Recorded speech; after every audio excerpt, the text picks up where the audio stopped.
Hello everyone, நம்ம last கிளாஸில் வந்து கட்டிங் ப்ளவுஸ் ஸ்டிச் பண்ணுற மாதிரியே ஒரு நார்மல் ப்ளவுஸ் வந்து நம்ம ஸ்டிச் பண்ணி எடுத்துக்கிட்டோம். இந்த வீடியோவில் என்ன பண்ண போகிறோன்னா, ஒரு நார்மல் ப்ளவுஸ், அதாவது ரவுண்ட் நெக்குக்கு நம்ம எப்படி வந்து நெக் போர்ஷன் கம்ப்ளீட் பண்ணுறது தான் பார்க்க போகிறோம். இதிலே பார்த்திங்கன்னா உங்களுக்கு தெரியும், நம்ம வந்து கிராஸ் பீஸ் தான் கட் பண்ணி வச்சுருப்போம். அதை ஜாயின் பண்ணிவிட்டு நல்ல பகுதி மேலே நம்ம அந்த கிராஸ் பீஸை ரெண்டாக மடித்து அப்படியே நேராக வச்சு ஸ்டிச் பண்ணிக்க வேண்டியதான். நம்ம எப்பயுமே நெக் பீஸ் ஜாயின் பண்ணும்போது மட்டும் ஒரு அரை இன்ச்சுக்காக நம்ம ஜாயின் பண்ணிகிட்டே போகணும். கண்டினியூஸாக ஜாயின் பண்ணக்கூடாது. ஏன்னா சிலது மடிப்பு வந்து உள்ளே சேர்த்து வச்சு நம்ம தச்சுருவோம். இப்போ அதுக்கப்புறம் பார்த்திங்கன்னா எம்மிங் பண்ணுற மெத்தடுக்கு பதிலாக நம்ம என்ன பண்ணணும்னா, ஃபைனலாக இருக்கிற கிளாத்தை உள்ளே மடித்து விட்டு அப்படியே நம்ம ஸ்டிச் பண்ண ஆரம்பிச்சிட வேண்டியதான். கழுத்து வந்து நமக்கு ஃபினிஷிங்காக ஆகிடும். இன்னொரு வாட்டி அந்த கழுத்து முனைக்கிட்டு ஒரு ஸ்டிச் போடுவோம். ஆக மொத்தம் நான் காட்டுற மாதிரி ஒரு 2 ஸ்டிச் வந்து நமக்கு கிடைக்கும். ரவுண்ட் நெக்குக்கு நம்ம எம்மிங் பண்ணாமல் கழுத்து பீஸ் வந்து ஜாயின் பண்ணுறது இவ்வளோ தான். நெக்ஸ்ட்டு நம்ம என்ன பார்க்க போகிறோம்னு பார்த்திங்கன்னா, இப்போது ரவுண்ட் நெக்குக்கு உள்ள கிராஸ் பீஸ் ஜாயின் பண்ணியாச்சு. நெக்குக்கு நம்ம ஸ்ட்ரெயிட் பீஸ் தான் வைக்கணும்.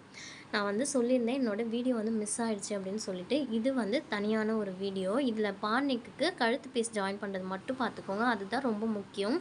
மற்றபடி நம்ம நெக் வந்து ஸ்டிச் பண்ணுறதுக்கு நார்மல் ப்ளவுஸ் எப்படி ஸ்டிச் பண்ணணுமோ அதே மாதிரி தான் நம்ம கம்ப்ளீட்டாக ஸ்டிச் பண்ணிகிட்டே வரணும்.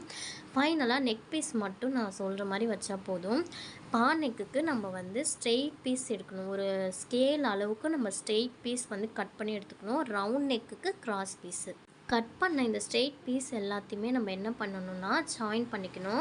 ஒன்று மேலே ஒன்று வச்சு ஜாயின் பண்ணி எடுத்துக்கோங்க. ஒரே பக்கமாக நல்ல பக்கம் தெரிகிற மாதிரி வச்சுக்கோங்க. ஒன்று வந்து நல்லதும், இன்னொன்று வந்து தச்சதும் வெளியில் தெரிகிற மாதிரி எப்பயுமே இருக்கக்கூடாது. அதை கரெக்ட் பண்ணி பார்த்து ஸ்டிச் பண்ணி எடுத்துக்கோங்க.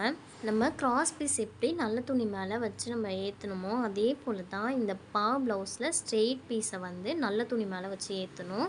ஸ்டார்டிங்கில் எல்லாமே ரொம்ப ஈஸி தான். ஆனால் அந்த கட்டுக்கு நம்ம கட் பண்ணி திருப்பியிருப்போம் இல்லையா, ஒரு மாதிரி ஷேப் வரும்ல, அந்த இடத்துக்கிட்ட நான் பண்ணுற மாதிரி நீங்கள் பண்ணிக்கோங்க. துணியை வந்து சிம்பிள் தான், கொஞ்சம் துணியை வந்து உள்ளே மடித்து விட்டுக்கோங்க. இப்போ நான் மடிக்கிறோம் இல்லையா, அந்த மாதிரி மடிச்சிங்கன்னா நமக்கு வந்து திரும்பிடும். அந்த வந்து நமக்கு திருப்பி கொடுத்துரும். அப்போது துணியை மடித்து விட்டுட்டு பொறுமையாக கிளாத் எடுத்து நான் வைக்கிற மாதிரி நீங்கள் வச்சு அப்படியே மடித்து விட்டுக்கோங்க. மடித்து விட்டுட்டு நம்ம மடித்தோம் இல்லையா, அந்த இடத்துக்கிட்ட ஊசியை வந்து நிறுத்திடுங்க. ஊசியை நிறுத்திட்டு அப்படியே வந்து திருப்பிக்கோங்க. நம்ம ஊசியை கரெக்டாக நிறுத்தி திருப்பினா தான் அந்த ஷேப் வந்து நமக்கு கிடைக்கும். அப்படியே ரவுண்டு போலே நம்ம கொண்டு வந்துட்டால் பாவே தெரியாது.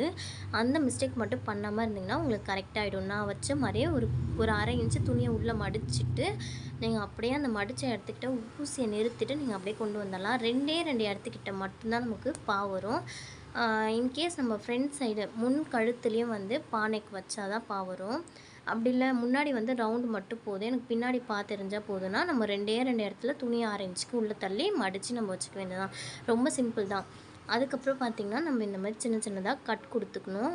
நான் ஊசியை நிறுத்தி திருப்பணும் அப்படின்னு சொல்லியிருந்தாலே அந்த இடத்துக்கிட்டே நீங்கள் கட் கொடுத்துக்கோங்க. அந்த நூலை கட் பண்ணிடாமல் மெதுவாக கட் கொடுத்துக்கோங்க.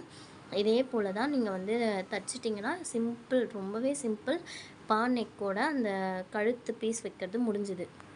கழுத்து பீஸ் வச்சதுக்கப்புறம் என்ன பண்ணணும்னா, கட்லாம் கொடுத்து முடிச்சிடும் இல்லையா, அதுக்கப்புறமா நான் போடுற மாதிரி அது மேலே வந்து நம்ம படிமான தையல் ஒன்று போடணும்.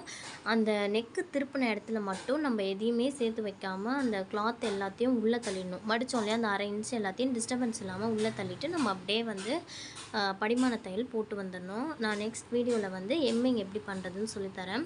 இது வரைக்கும் நெக் உங்களுக்கு புரிஞ்சிருந்ததுன்னா மறக்காமல் கமெண்ட்டில் சொல்லுங்கள். ஏதாவது ஒன்று புரியலனாலும் நீங்கள் கேளுங்கள். இந்த வீடியோ உங்களுக்கு யூஸ்ஃபுல்லாக இருந்ததுன்னா மறக்காமல் நம்ம சேனலை சப்ஸ்கிரைப் பண்ணிவிடுங்க. அப்படியே உங்கள் ஃப்ரெண்ட்ஸ் அண்ட் ஃபேமிலிக்கு ஷேர் பண்ணி விட்டுருங்க. நீங்கள் கண்டினியூஸாக நம்ம கிளாஸை வந்து பார்க்குறீங்கன்னா கமெண்ட்டில் உங்களோட அட்டெண்டன்ஸை கொடுத்துட்டு போங்க. சர்டிஃபிகேட் அதை வச்சு தான் என்னால் இஷ்யூ பண்ண முடியும்.